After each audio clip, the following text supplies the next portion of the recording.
मुझे लगता है कि जिस हिसाब से वो बयानबाजी कर रहे हैं, कहीं न कहीं उन पे उम्र का काफ़ी असर हो गया है, जिसके वजह से वो अनाप-शनाप बयानबाजी करते हैं। तो हमारा उनसे आग्रह ज़रूर होगा कि उनका बेटा मंत्री है सरकार में और कम से कम उसके भविष्य की चिंता करते हुए इस तरह के बयानबाजी से उनको बचना चाहिए और उनका अंतिम समय है राजनीति से संन्यास लेकर के वो राम नाम करें, उनके जीवन के लिए यही सबसे बेहतर कदम है। की बात तो ये कि नीरज कुमार बबलू की हैसियत क्या है उनकी पार्टी में, वो 10वें नंबर के लीडर हैं। और दूसरी बात कि जो रिटायरमेंट की बात वो कर रहे हैं, तो उनके प्राइम मिनिस्टर जो माननीय नरेंद्र मोदी हैं, वो भी 70 क्रॉस कर चुके हैं और कई सारी ऐसी रैलियां हुई हैं जिसमें वो उलूल जलूल बोलते रहते हैं।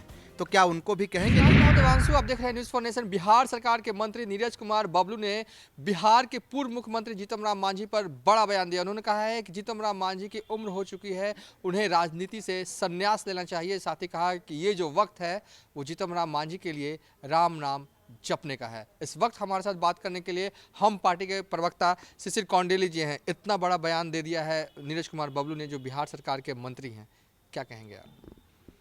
मैं दो बातें कहना चाहूँगा दिव्यांशु जी।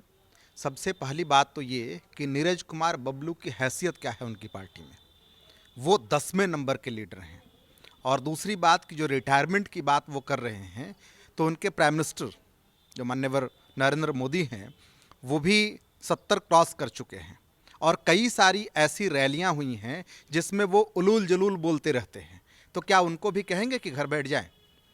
और दूसरी बात ये कि निरंजन बबलू ये भूल रहे हैं कि वो तभी ही मंत्री हैं जब मान्यवर जीतन राम मांझी जी की पार्टी यानी हमारी पार्टी वहाँ एनडीए को समर्थन दे रही है। इस बात को वो ना भूलें कृपया, और इस तरह की बयानबाजी से परहेज करें।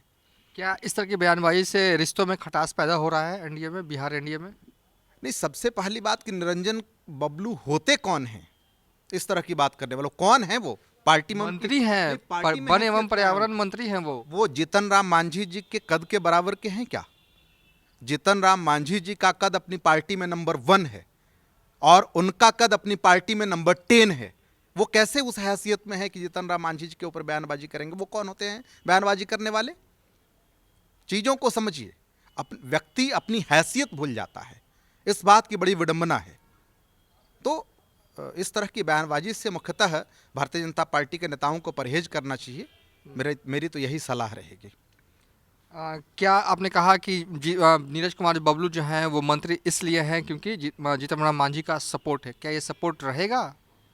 अरे अभी अभी हमारी पार्टी एनडीए का पार्ट है, लेकिन मैं फिर से कह रहा हूं कि निरंजन बबलू इसलिए मंत्री हैं क्योंकि हमारी पार्टी एनडीए की पार्ट है।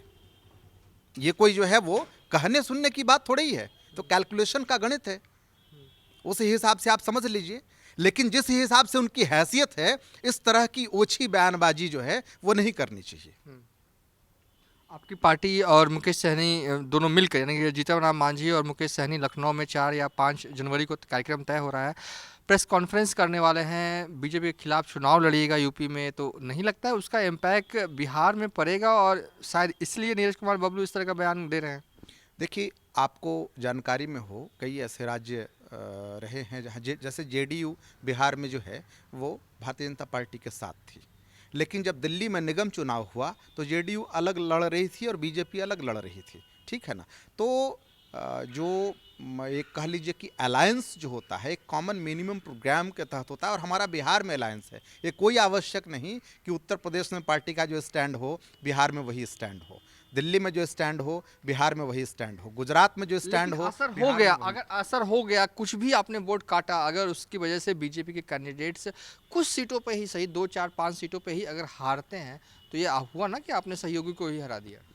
नहीं, ऐसा जो है वो देखिए, राजनीति का अपना स्टैंड है और राजनीति का अपना मिजाज भी होता है, और वो मिजाज जो है वो सेक्टर बाय सेक्टर बदलता रहता है। उत्तर प्रदेश का जो सिस्टम है वो दूसरा है, बिहार का जो सिस्टम है वो दूसरा है। हम बिहार में एलआई हैं, अगर उत्तर प्रदेश में भारतीय जनता पार्टी चाहेगी तो हम एलआई उनके बनेंगे, अदरवाइज ऐसे जो है वो बिहार की जो स्थिति है उसी हिसाब से उत्तर प्रदेश को हम देखें, ये बेहद इम्पॉसिबल है। चलिए, ये थे हम पार्टी के प्रवक्ता शिशिर कौंडेलिया। फिलहाल इस वीडियो को हम यहीं पर एंड कर रहे हैं। अभी तक के लिए इतना ही।